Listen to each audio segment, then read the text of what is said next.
Hello, poor people. How are you today? Quickly, I'm going to explain how to optimize your conversations with two tips. And this has become a huge problem, especially in the masculine domain.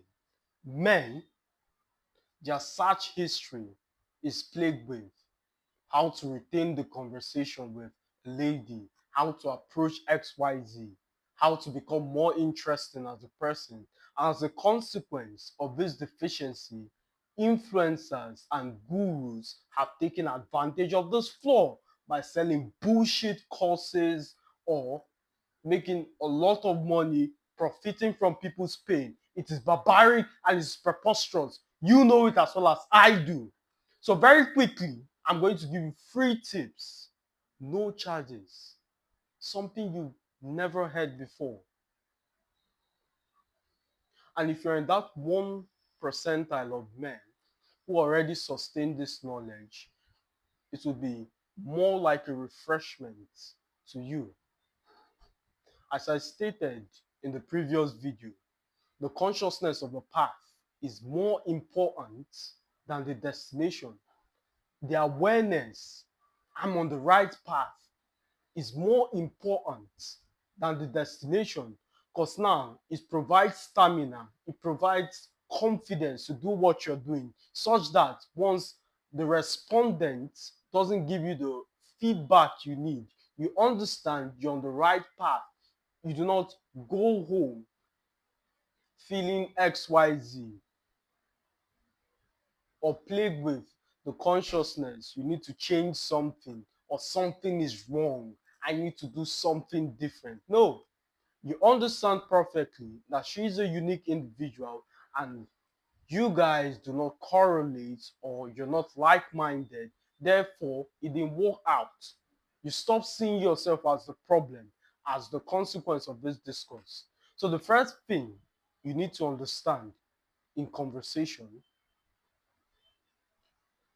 is conversing as opposed to recitation.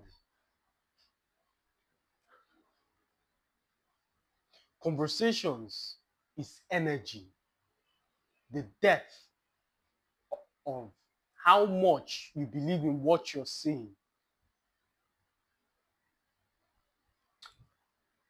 One person can speak, the other can read from a book. Both will be considered articulate, yet you can tell the difference. That's why pickup lines, something you saw in a book, recitations will do you no good, because conversations is highly dependent on the energy behind your speakings. So once you recite, you're directing mental energy to recalling and recounting the sentence. You're most likely trying to be perfect. You are following the word verbatim, which leads to all kinds of problems. The vibes is not there. You're more concerned with the correctness of statements than comprehension.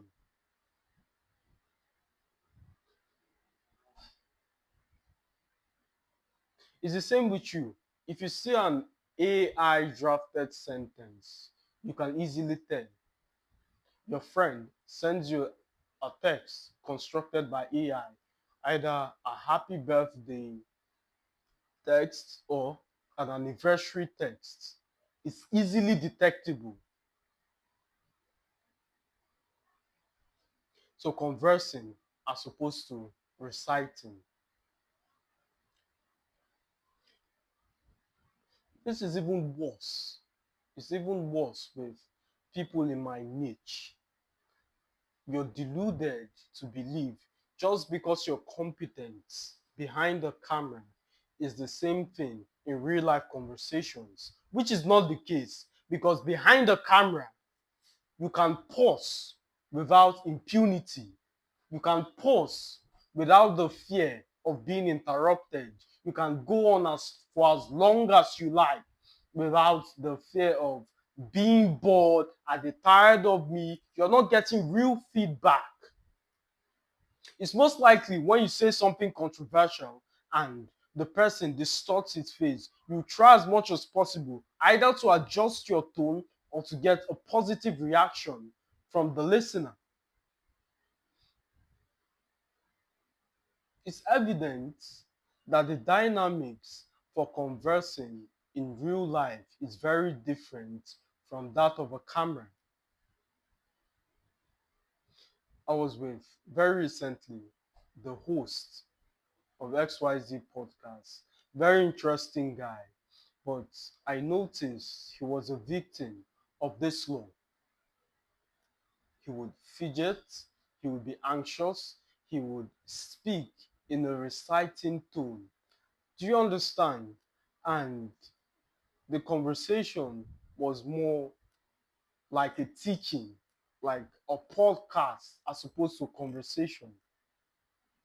I know it sounds counterintuitive because podcasting is still conversing.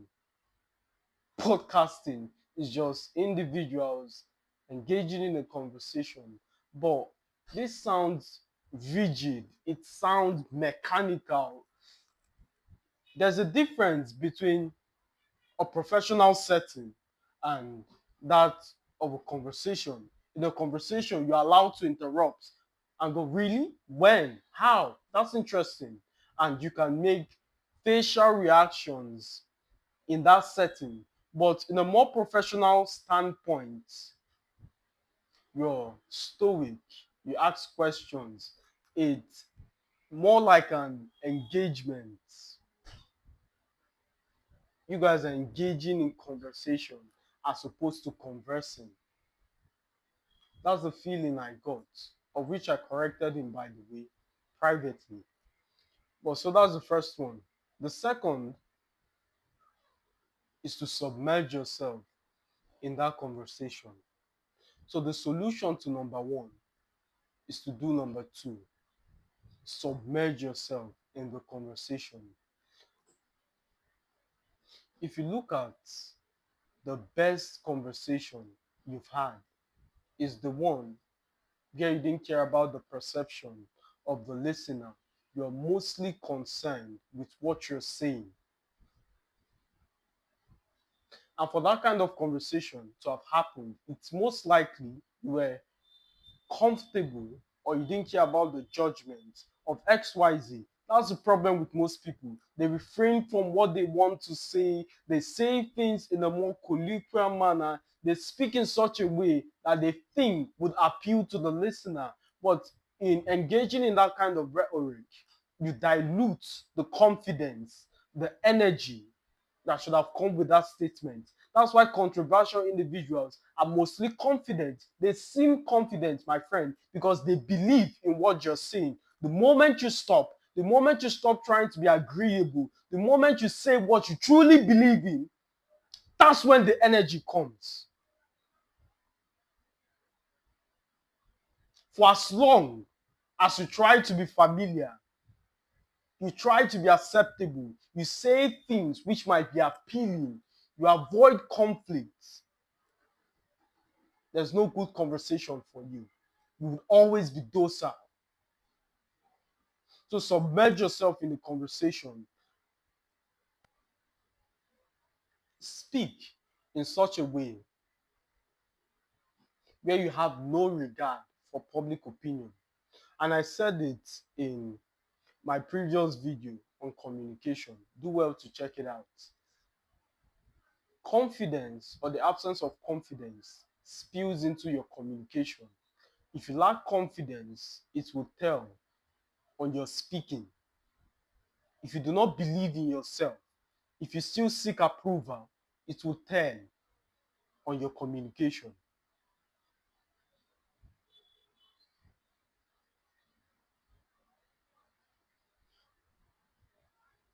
So once you can get to a point where you believe you're submerged in the conversation, nothing exists, nothing matters, just you and the listener, you've achieved. And as always, my friends, a pleasure speaking to you. I'll see you in the next one.